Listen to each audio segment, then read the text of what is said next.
Hello everyone, I'm Rich Lamont. Welcome back to the channel. If this is your first time here, welcome. So today I'm tying the bronze pirate. Just keep in mind throughout the video that there is a lot of cutting and splicing. Unfortunately, this fly was extremely challenging and I did have to go back and start over quite a few times on different sections of the fly.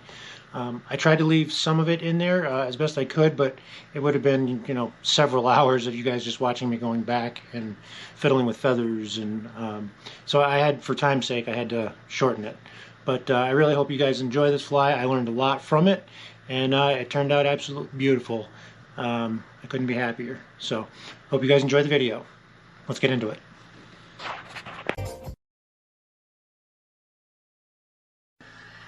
So we're going to do that now. And I'd rather do it before I put that last pair on.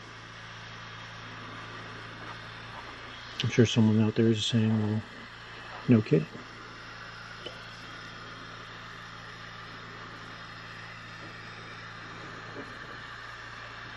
So let's get after it.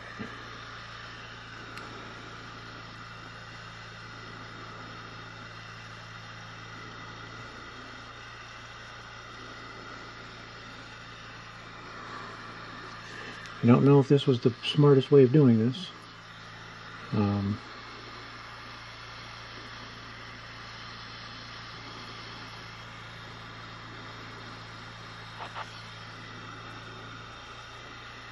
Maybe, maybe not.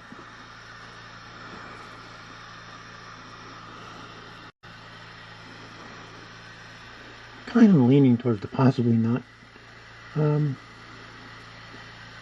portion of it, but like I said, I've never done this fly before, so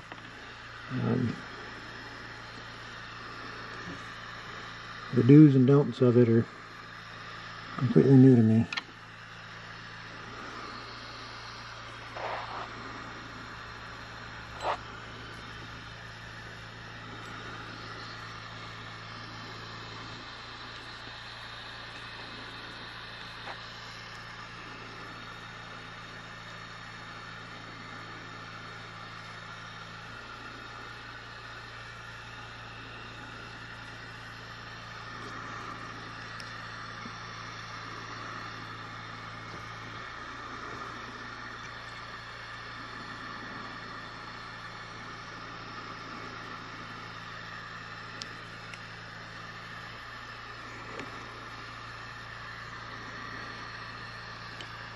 Kind of learning the do's and don'ts for myself and passing that on to you.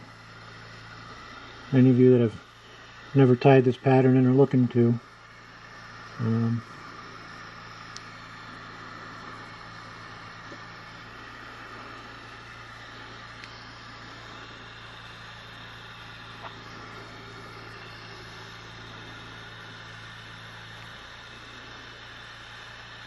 Any of you that are still with me, still watching, thank you very much. It takes some dedication to watch.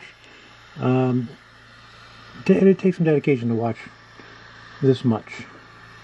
This is very, very, very slow fly. I've backed up many, many times, and I'm sure that there's stuff here that I've done that you guys won't get to see, just for the simple sake of time.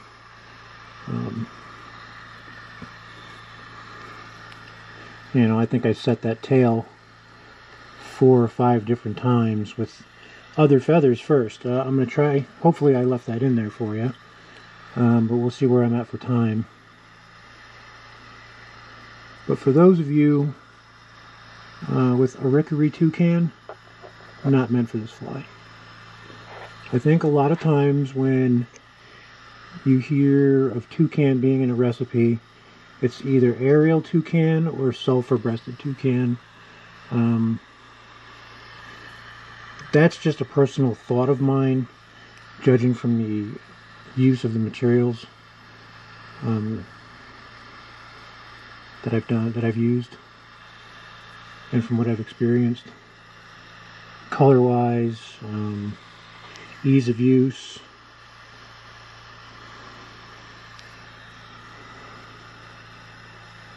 There's definitely some easier feathers out there to use. And a rickery toucan, the rachis on that is some strange shape. I have to look under it. I want to look at it under like a microscope and have a good look at it, because that compared to the toucan here, it was really night and day difference in how they tied in compared to one another.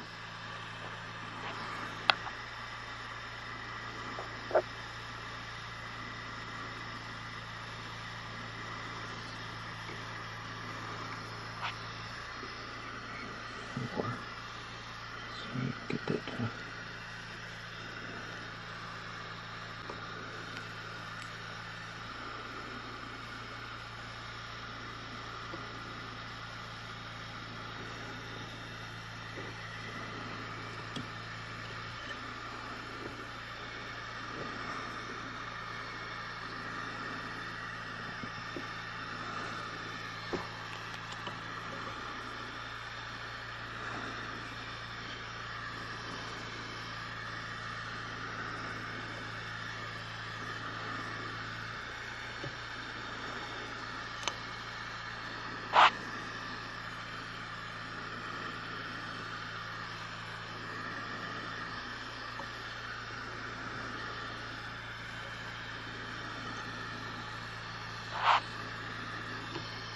Anyway, enough about my little spiel.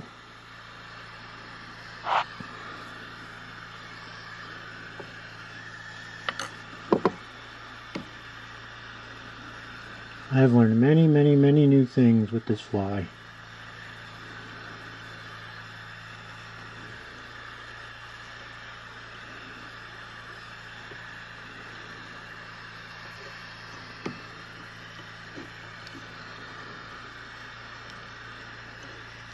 No matter how this turns out, this fly was a win for me. Hopefully you guys are learning something other than that. I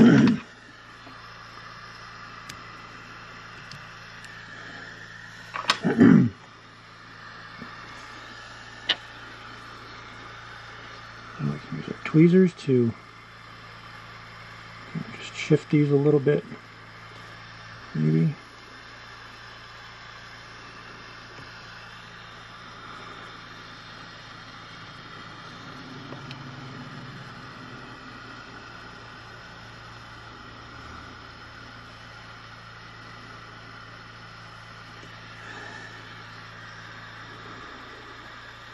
That wasn't so bad.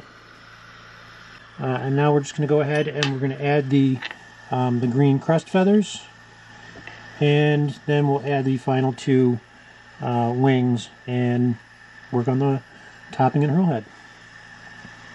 So I've been messing with the these green crest feathers a little bit, and they're a little funky. They don't like to play well. They don't certainly sit normal like a pair of other feathers do. So, oh, be careful of that. It's alright, you guys aren't missing anyways. I did a lot of blabbing about, I don't know, stuff. Mostly just saying that I'm really impressed the fact that, you know, these flies are relatively complicated.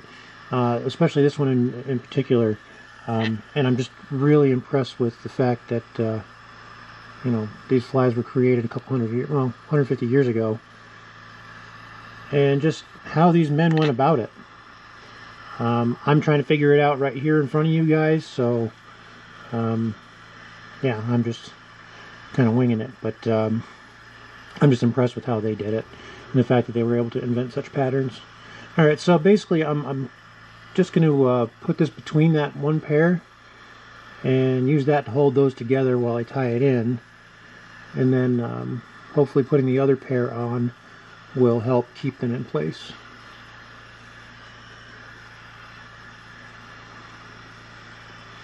Because they definitely don't want to stay together any other way.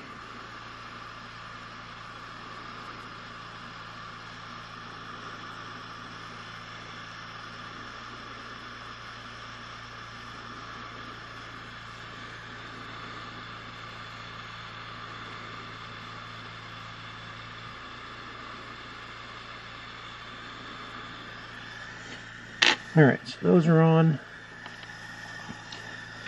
Let's see if I can just shorten those at least. Perfect. Well,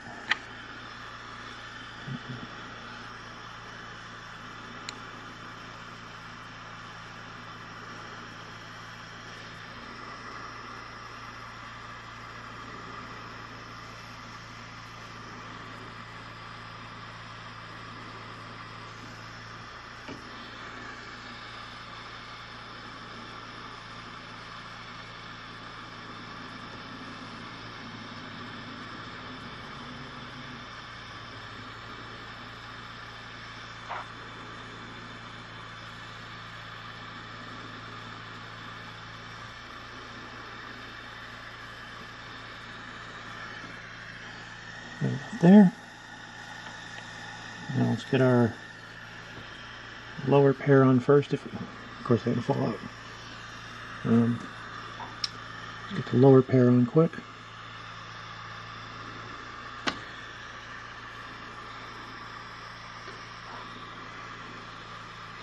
The idea is the same with these as with others. You know, you remove all the fluff on them. Make sure that they're equal size, length, shape. That way they match. Kind of feel like the barb length on these, if you can get that barb length to line up between the head and the previous feather, then that's about the length you want it. And that's about the size of the feather. That seems to fit nicely right in that little pocket there.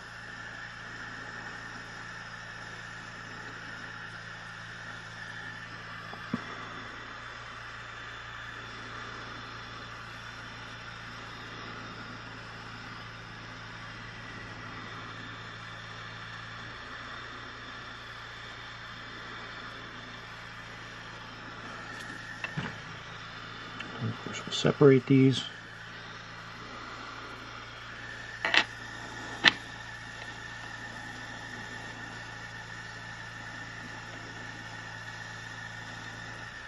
And then we'll take the upper pair.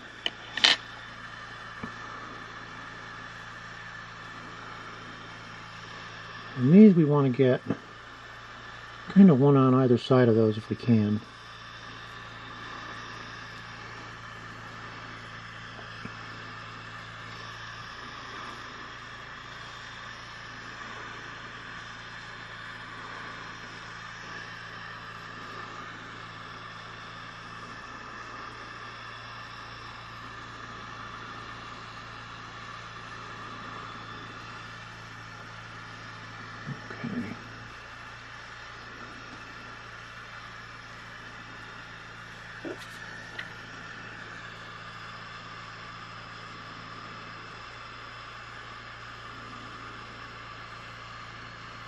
And then we'll just use our tweezers to kind of line things up a little bit. Get our feathers sitting in place where we want them. Maybe.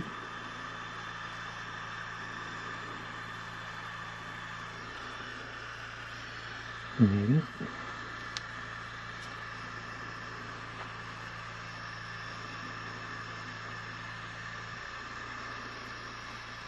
Okay, so I'm running into a small issue that I actually ran into on one of the middle pair that you guys didn't get to see. And that is that the feathers, the stems on them, are wanting to kind of twist a little bit. And that's because if you look at the shape of a hook from head on, it's round. The feather, the rachis is somewhat, or stem, is somewhat straight or square. So when you put it on there, if you set it directly on top, it should for the most part sit straight. But if it starts to roll, if you start having to mount it to the side, which is the case up here because these are in the way, you're now mounting it somewhat on the side, so now that tilts that stem. Well, if it tilts the stem, it tilts the feather. So what you have to do is actually twist the stem at the tie-in point, so that way the feather stays straight, but the stem itself is still able to be tied in at a slight angle on the hook shank. Hopefully that makes sense. So we have to take these feathers, and these Indian pheasant feathers don't like to twist very well. And the way I always look at it is the top edge of the feather always goes towards you. So if you're holding it, you're going to twist your tweezers away and the top edge of the feather towards you, and that gives you the proper twist. To compensate, so that way it can sit on the curved shank of the hook.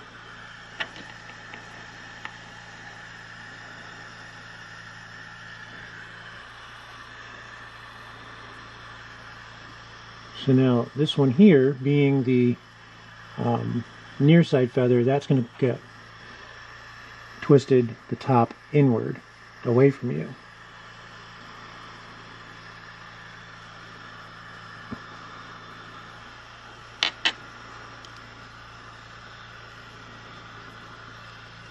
My thread is starting to get a little frayed here.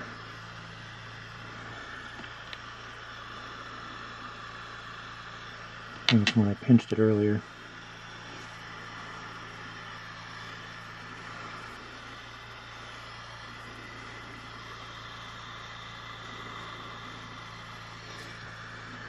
Okay.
The racket twisting idea that I had there, that applies with all, feather wing flies. So if you're doing something that's got a macaw in it, or anything that you have to tie the stem in on the top of the fly, that all holds true for that.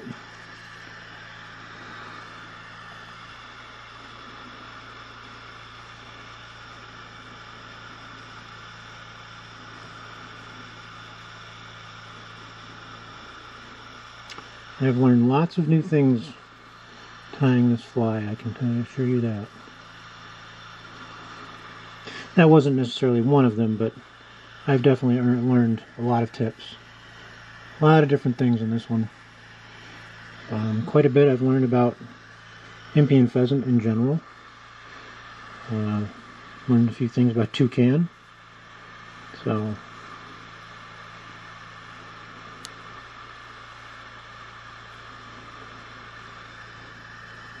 it's all a learning experience. It's all fun.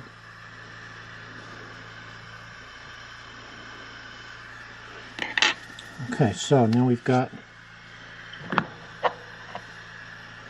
our main parts of the feathers tied in. Our veilings are all complete. I am just going to add a little bit of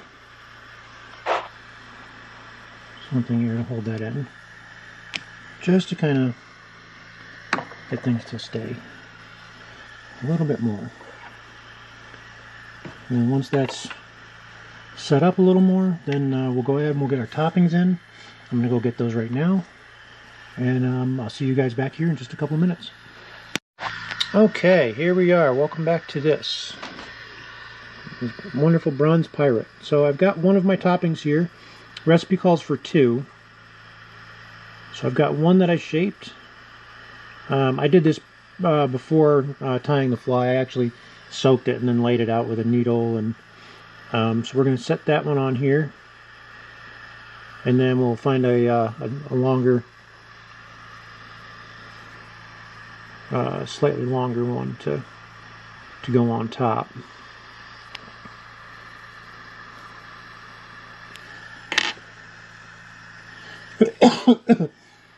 Excuse me.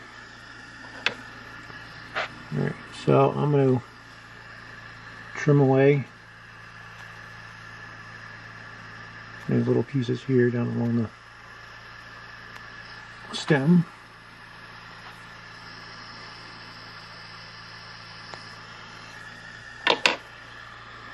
Let's see how this looks.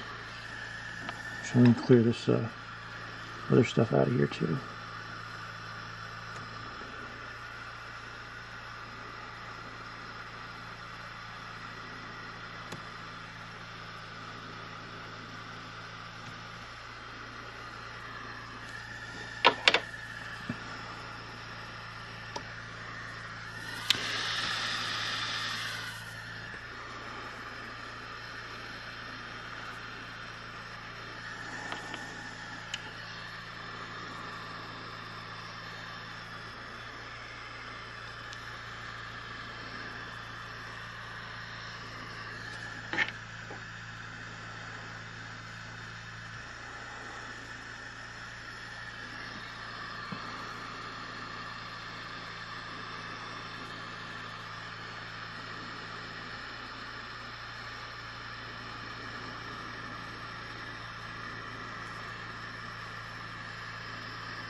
That looks pretty good. I've got another one, but I think this one's too big. Let's see. It's very long, but I could shorten it and make the tie-in point around here.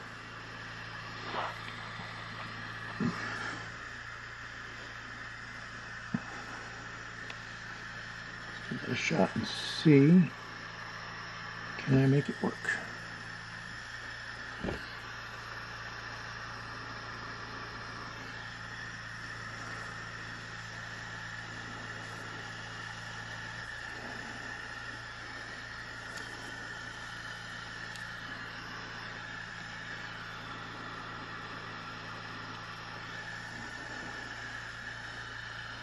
And let's lay this one on top. Oh yes, that'll fit. Alright, so what I'm going to do now is just trim away all these little stragglers down at the bottom here that are sticking out. Get them up out of the way.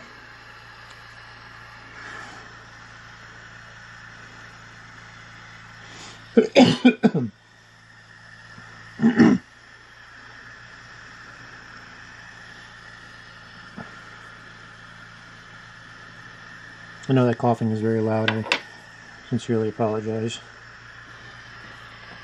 Alright, so now that that's trimmed out, you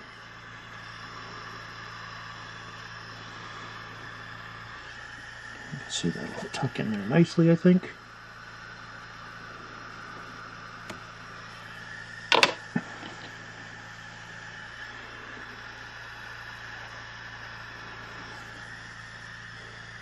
Just curve it just a little bit more.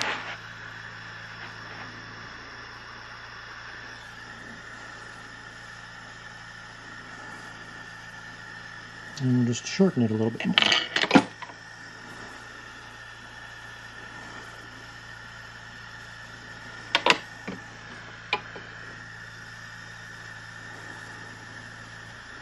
Smaller topping would have been better. I had some others that turned out to be too small for this. I had them all picked out and ready to go. But they didn't work out, so.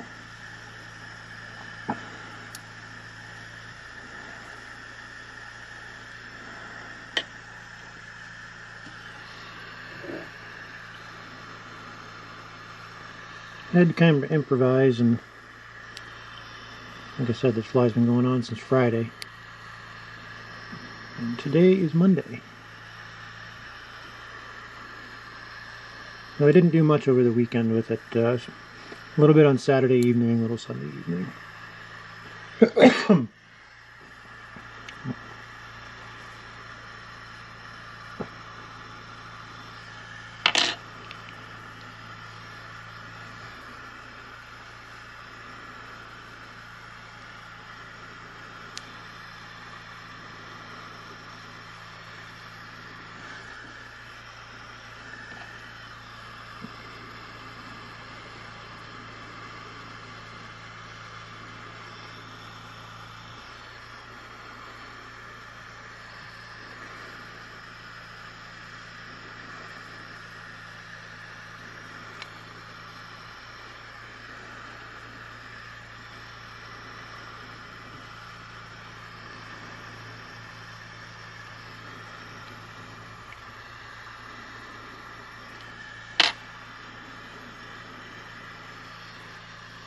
Alright, if you look at the feather, you can look at this crest and you can see what's going on with it.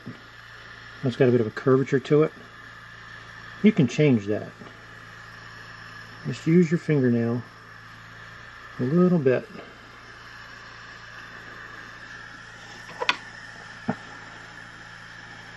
Doesn't take much. Oh, pardon me.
No.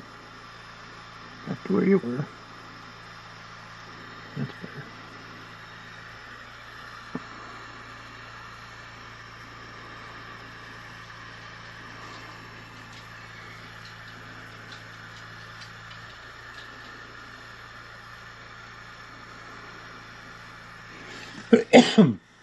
There we are. There's one.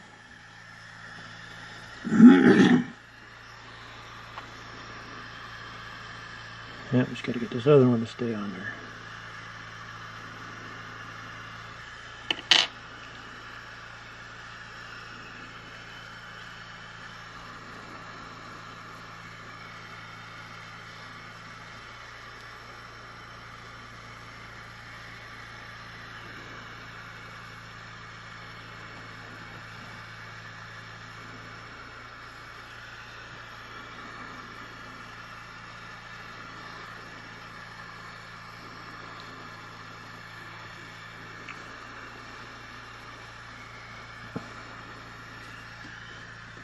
Okay.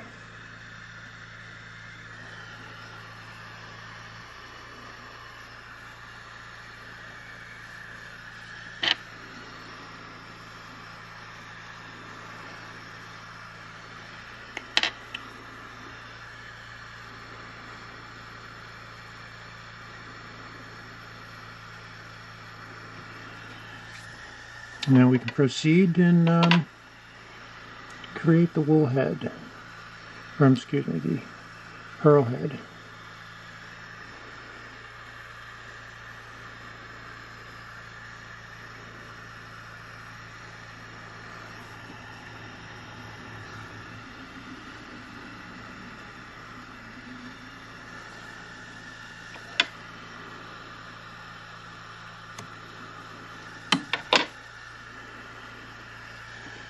Alright, so for this I'm going to lay down some wax.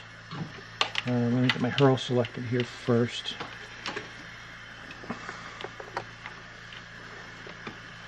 But I want to lay down a little bit of wax because hurl, as like I've said, it tends to want to roll a little bit, or slide rather, so we'll lay down a little bit of wax.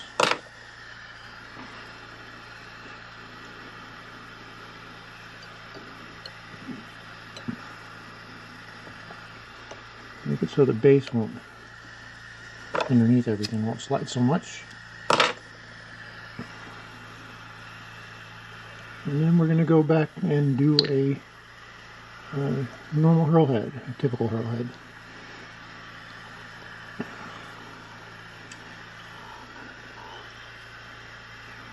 Well, I kind of think a robust hurl head is this big one. Oh, hang on here.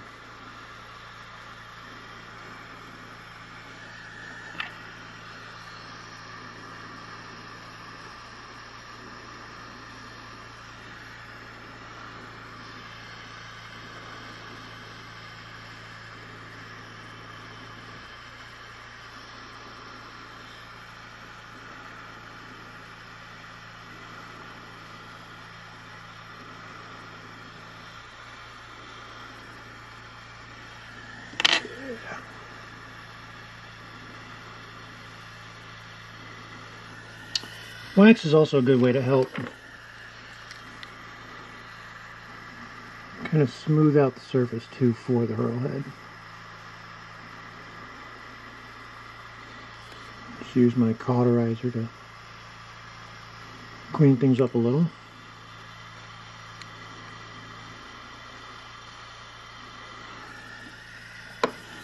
And then you can use the cauterizer, the heat from it, get close enough to the wax, and you can get that wax to melt a little. And you can make sure that your surface is nice and flat and ready for the hurl.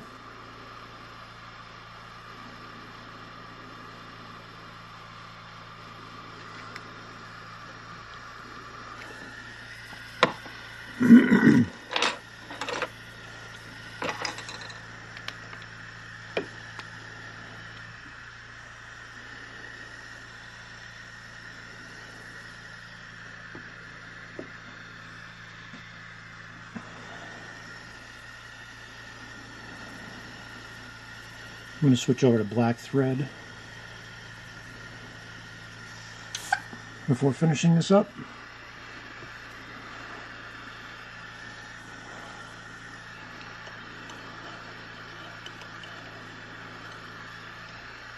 I'll take that waxed white off.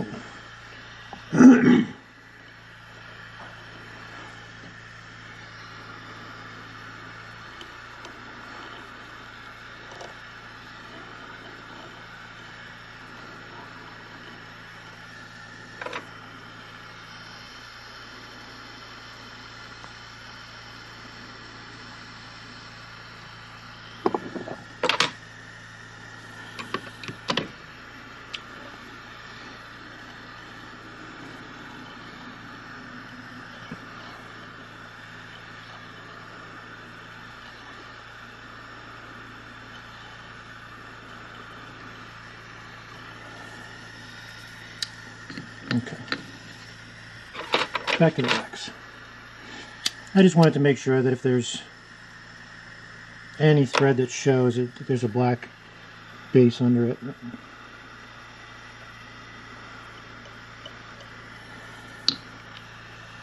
that I feel like that would happen, but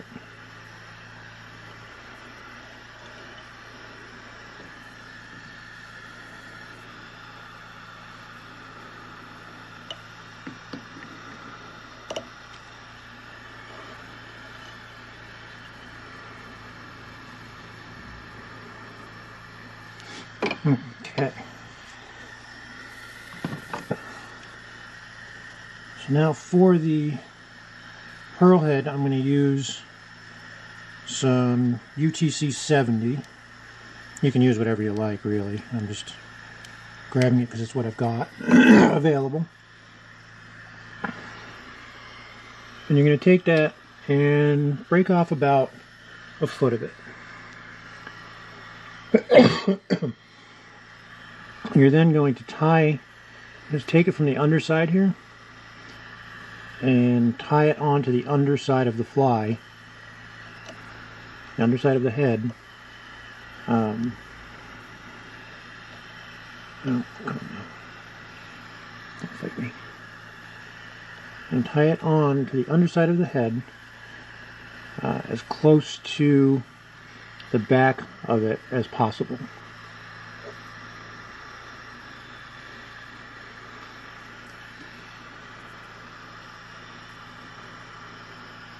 And then make sure that it'll still slide. You're going to need to pull that through at some point. So take the tail ends and just kind of drape them over the back.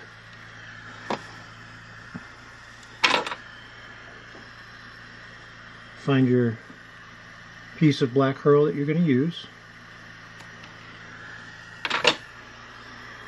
And you're going to take the, just like we do in the butt and the rear. You'll take that and strip off just a little bit. And then you're going to tie that right onto the side with the fuzzy side facing up.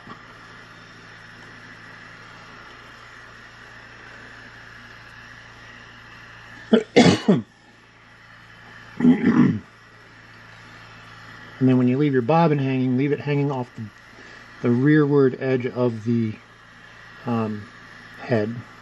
So make your last wrap of thread closer to the back of the head. Now wrap your hurl just like you would your normal hurl head.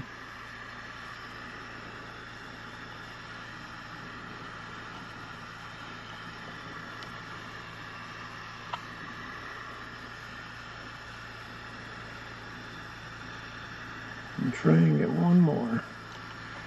Always that one more. Nope.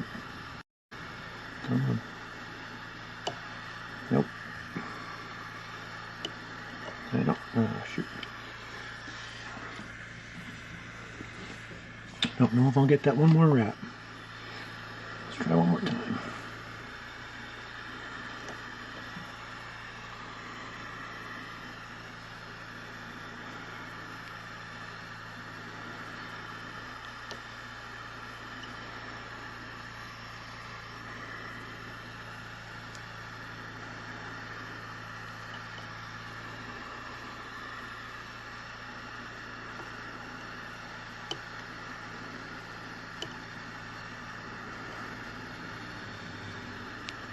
I don't think I'm getting it. Okay, so now grab your tweezers and go inside that loop that you've made and grab your hurl. Now grab your tag ends of the loop and start pulling backwards. Oh no. I pulled too far forward on the hurl and it pulled it out. Hold on. Let's see if I can save this here.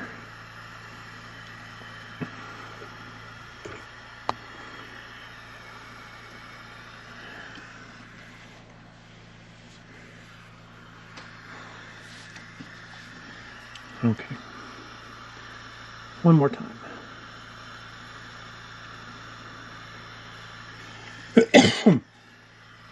I may have to tie in the loop again. See, the loop is starting to twist up, and you don't want to have that twist in there. If this doesn't take this time, then that's what I'll be doing.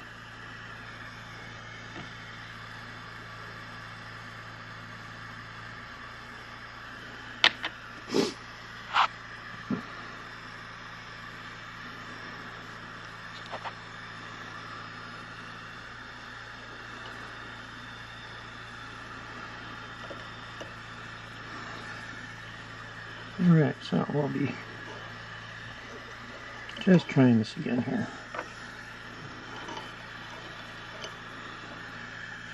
That's something else that's getting me too. These fibers on this lower veiling here are getting caught up in everything.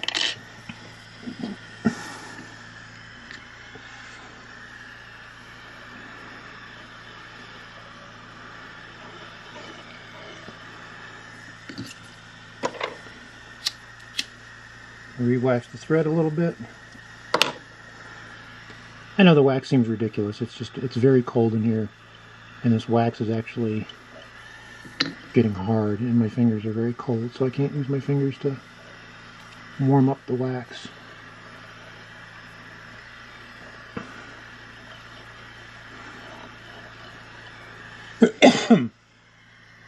But the wax is a very important part of doing the hurl head. Alright, so once again, you've got your loop. Oh, I'm so sorry. I may have to pause here in just a moment. Tie that to the underside.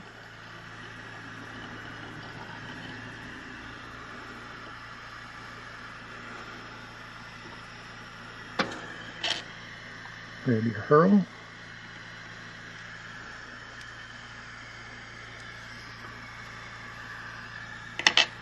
Just tie that back on.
I've come to the conclusion that my new bobbins are breaking all of my thread.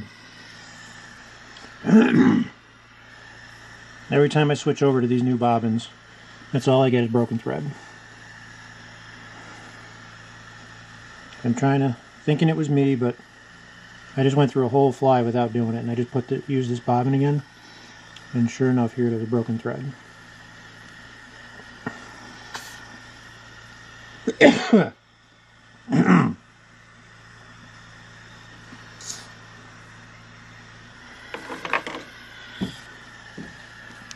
Alright, let me switch out bobbins to a better working one.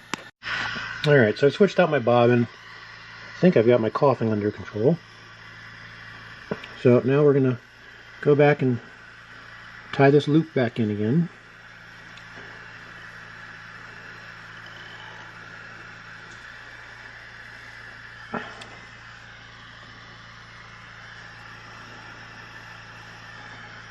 We're going to tie in the ostrich again.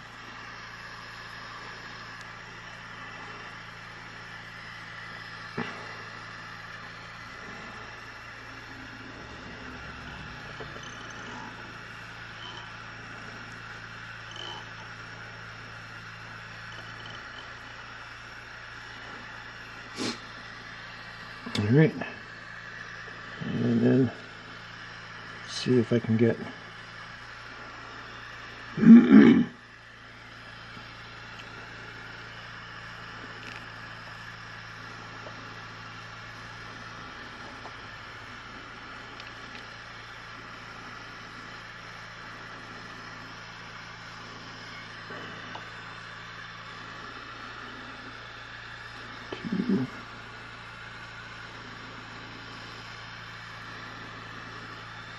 three.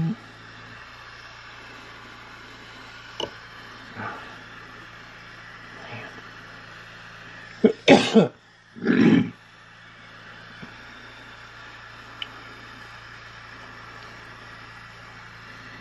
piece of hurl.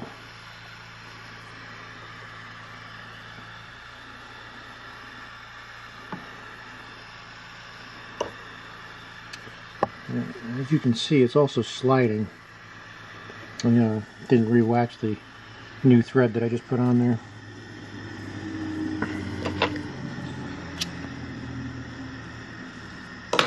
Well, that's wax the thread as well.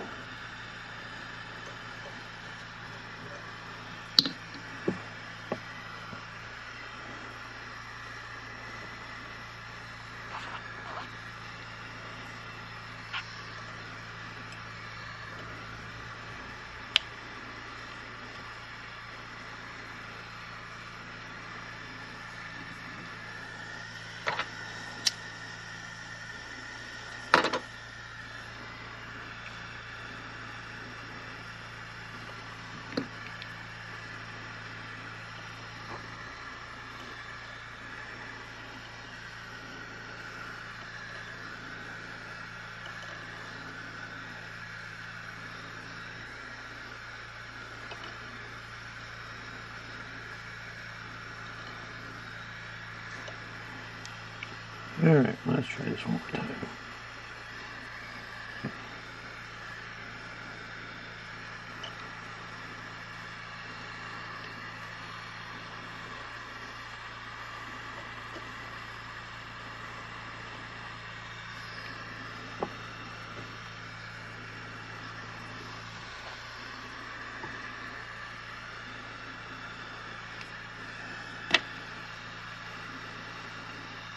I'm going to stay with those 3. No, I'm going to try for 4 because otherwise that head just looks terrible.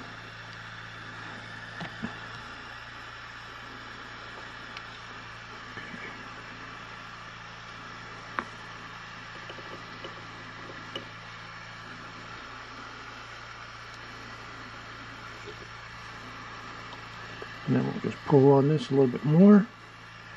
And that should, either the thread will break or the hurl will break. And it looks like the hurl broke. And I'm not going to try pulling it out, so we're just going to clip this off.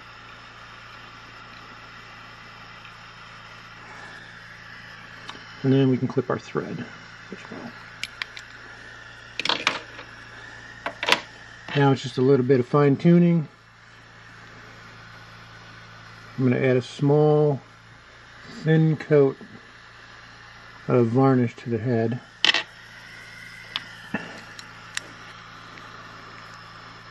Just to clean it up a little.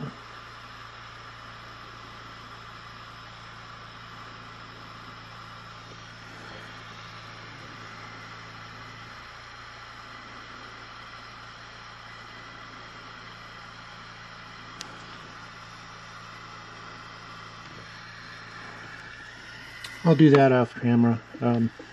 It's not very visible, but now we'll just do a little bit of preening. Get everything sitting right exactly as I want it.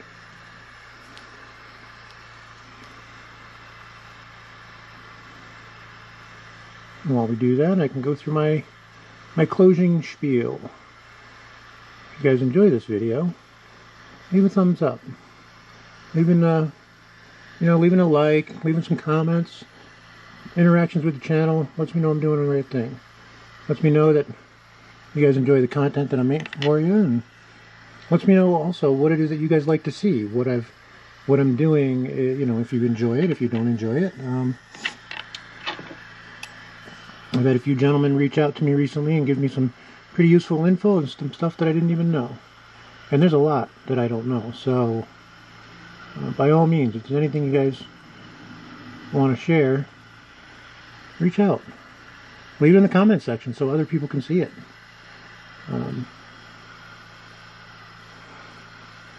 This fly, I can definitely say, is not for a beginner. This is one of the most challenging little flies that I've done in quite some time. As enjoyable and as fun as this fly was, it most definitely was extremely challenging.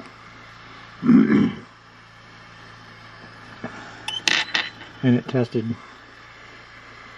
lots of different techniques. Tested me along the way, that's for sure.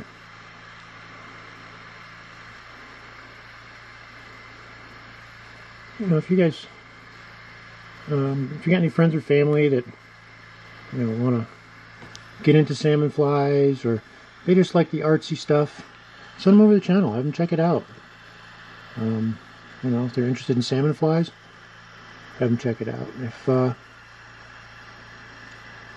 If you guys aren't aware, I do have some giveaways coming up. Next one will be, well, it's supposed to be on Friday, but I got a medical procedure Friday. So I may have to postpone it to Saturday. And that will be for the butcher kit. I'll be giving away a fly kit to tie with the lucky winner. And then I'm also, I got a few new things lately that when I reach 1,000 subscribers, I'll be doing a kind of a large giveaway. I'm going to tie a big fly. I'll do that on the channel, of course. And then, you know, I'll give that away. I've also got a hook gauge that was donated by Mr. James Reed, and I've got a bunch of hooks that have been donated by several different fly tyers from around the world. So, you know, and hook makers around the world, I should say. So, just really great things to look forward to. Really nice, beautiful hooks, and of course that hook gauge is really something else. Pardon me. So, you know, keep your post notifications on. I'm going to have more information on the giveaways coming up. There is a video for the butcher giveaway. It's labeled the March 2023 giveaway. If you are not signed up, head over to that video. I'll leave a link for that in the description below. Make sure you're a subscriber. You got to be a subscriber in order to win. Make sure you're a subscriber. Make sure you leave a comment with your name. And then I'll be doing the drawing live. So keep your post notifications on, and I will let you guys know when that live drawing will be, at what time. I'm shooting for Saturday, March 4th at about 7 p.m. Eastern Standard Time. So keep your eyes out for that. And all that being said, I really hope you guys enjoy the bronze pirate video.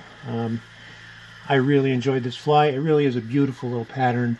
And, you know, coming from an era of fly tyers 150 years ago, it's amazing. It's amazing what those men were able to accomplish. So, anyways, I hope you guys have yourselves a wonderful night, a wonderful rest of your week. I'll see if I can get another video out to you this week, but I've got some things coming up that I have to take care of, so I may not be on for the rest of the week. So, that being said, have yourselves a wonderful evening. Take care.